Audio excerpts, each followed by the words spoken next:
If we want to ask someone to do something for us, we are going to use commands. So we have some informal commands or formal commands. In this case, we're going to review some informal commands, or we call them to commands. In the to commands, we have some affirmative commands and negative commands.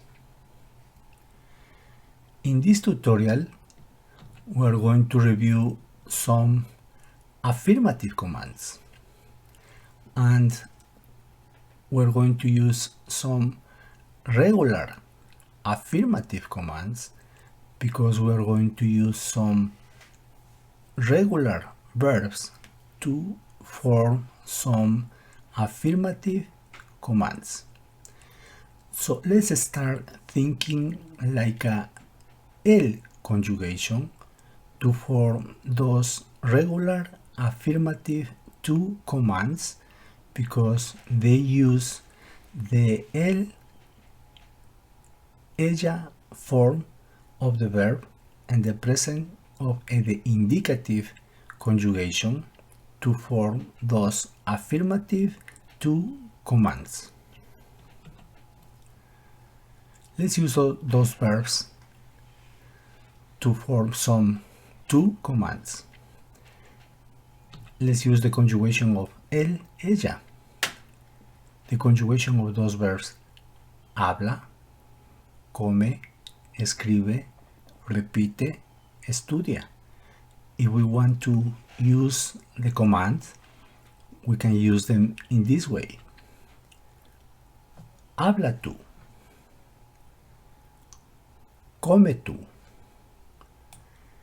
Escribe tú. Repite tú. Estudia tú.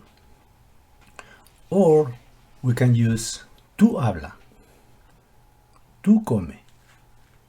Tú escribe. Tú repite. O tú estudia. Or simply we can use habla, come, escribe, repite, estudia.